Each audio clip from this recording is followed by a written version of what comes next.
开刀。那么以前呢这个老蒋呢也玩过这招。以前老蒋在担任总统的时候呢，陈诚将军担任副总统也非常强势。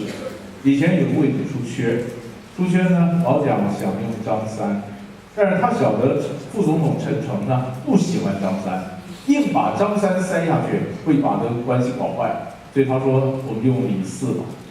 李四比张三更qualified，他说我们用李四吧，那陈诚就说李四不好吧，那老蒋就说好，那就算了，这事情届时自己接。接了3个月以后，真的忙不过来了，然后就跟陈诚讲辞修啊，3个月以前我讲李四，你拒绝了，我也听了你的话了，你说不好，我也听了你的话了，那今天我真的忙不过来，我找张三，你看怎么样呢？这时候陈诚就不好意思再说 no 了，为什么呢？你的主子给过你一次面子了，你不要以为你在当主子好吗？很多时候适可而止了，你再说 no， 那你想干嘛？你想篡位啊，对不对？那就想说，好吧，那至少张三比李四qualified。其实老蒋他真正想要的其实就是张三，所以这个呢，就是兵法上讲的以迂为直，以迂为直。所以我常讲，很多念理工的人犯的错误，就是到现在为止还相信2点之间最近的距离是直线。但你晓得，直线人际关系直线绝对走不到，有的时候你要迂回，以迂为直。那这个就是我们讲的闭门羹。可是，在做战略思维做法上呢，我们可以看个先后后应。比如说今天呢，我今天开价，我还得开价1000块。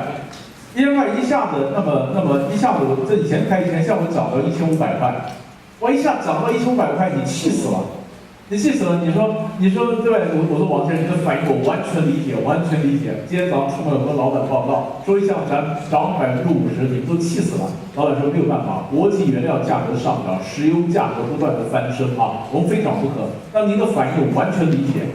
王先生，你看这样好不好？我再回去跟老板争取一下。如果能争取到1300，你会接受？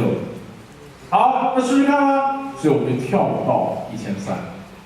所以表面上看起来我让200，其实我涨300。你知道我们今天我们在谈判的时候，平常涨价怎么涨呢？1000，对不对？要1550，可以，1100，可以，1150，可以。我试几次才碰到那个 ceiling， 我现在根本在1500变，1500变一下跳回来睡个一下，水深水浅。也就是说，前面我教你迎合疏破脱，我选择破了以后看你的反应，对不对？看你反应。而因为我选择破，所以谈判呢，完整谈判的课严格就要配 EQ 的课，要不然你怎么控制你的情绪呢？对不对？要不然说你不要忙着讲，你不要忙讲，你跟他讲说，王先生。那您的 concern 是什么 ？What's your concern？ 您顾虑的什么呢？开玩笑，这种功能还给来1500，那表示他在乎的是功能，而不是预算啊。功能1500啊，王先生，我有功能更好的，大概1800，你要比一下。看到了，所以我们就跳到1800。如果他说1500都不要，还1800，表示他是有限的预算，咱们就不跳。是吧？啪，前跳后跳，这挺像。所以这里面有一些深入东西要你来谈的是什么呢？也就是说，我们今天在谈判的时候，一个呢，我们说在谈的时候，你是一个卖方啊，你是一个卖方，你必须学会赶货。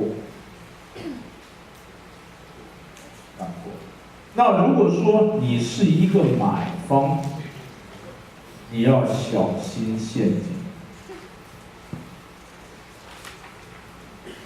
小心陷阱。什么叫小心陷阱呢？今天在谈的时候，比如说1000块，对不对？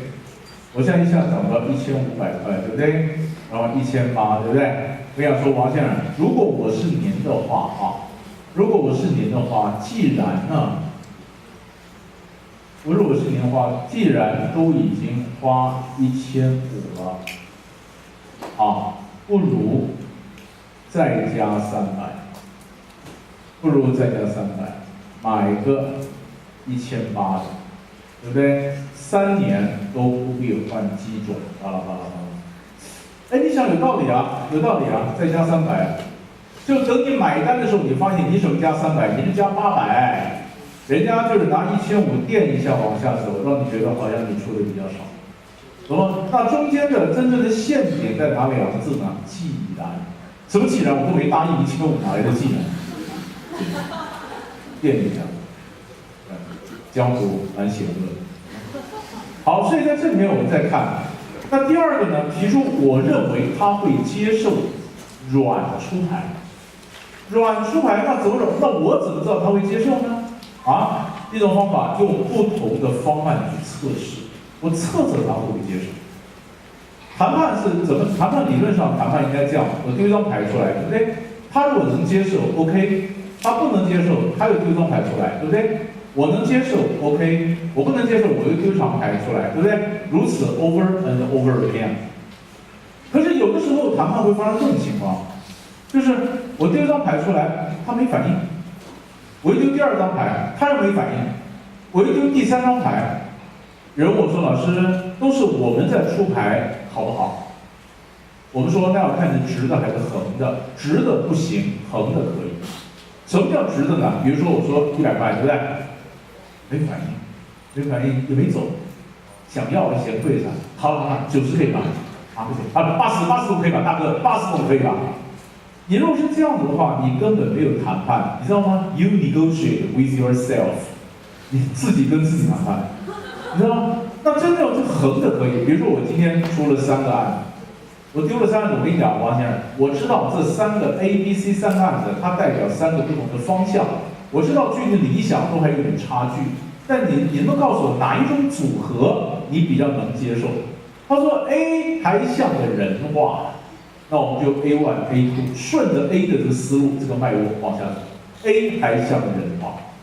知道吗 ？A、B、C 3个 A， 所以我们今天在谈的第一个案子丢出来，然后我看他的反应，这个测试，然后测试，比如说我举个例子好了，假设你们做企业，假如说我今天我是一个代工的厂商，我在台湾是一个代工的工厂，然后外国品牌公司呢，他要求我降价，好，我说我有3个案子可以降价 ，A， 如果你们的量增加的话，那我的价格就可以下降。一，你们如果品管的品质的要求如果能够下降的话，那我产品的良率增加，我的价钱就可以下降。第3，你的上游供应商如果放宽的话，那我就不会受几个供应商所限制，我的价钱也可以下降。所以我就提出来了3个方案 A、B、C， 也是这3个不同的方向。这时候对方跟我讲说，上游放宽不可能啊，这个我们还要认证什么，这个还有产业机密的问题，所以这个是不通啊。品管要求放宽不可能啊，我们品管很严格的，不行啊。那量增加这个勉强可以考虑，好，就选中了这个。于是我们在想，那量增加多少呢？于是有 A1、A2 往下走。好吧，所以这几个东西，这就是我们在谈判上常常讲的测试气球。它是一个 trial balloon 测试气球，怎么走？丢出来，所以甲案一样怎样，横的可以。那另外呢，这个一案甲案，这就是我刚刚讲的类似这样，甲案一案平安丢出来，就是切割以后丢出来好多案。要不然的话，还有一种方法呢，就是用挂钩去增加筹码。提出我认为他会接受，如果我的东西他不够接受，软出牌不够，加码，好，挂钩。我跟你谈 A 是我比较弱的，你希望我 A 让给你，你不让给，对不对？我希望你跟我谈，你跟我谈，我把 B 加进来 ，B 你有求于我，啊，大哥，如果你给我 A， 我就给你 B， 行不行？不行啊，不行，我把 C 也加进来。如果你给我 A， 我给你 B， 我 C 也给你。谈判桌上本来就有一个，我挂了第2个、第3进来，哎，我今天加码。这个呢叫做谄媚，谄媚简称狗腿。哎，我跟你讲，谄媚，我在香港上课的时候，香港我讲谄媚，香港人听不懂，结果写出来，我说老师你写出来我就懂了，你讲的话不懂。我们香港人不讲谄媚的，你讲什么呢？我们讲擦鞋、擦鞋。所以你如果到香港，你旁边有狗腿来跟你讲改过。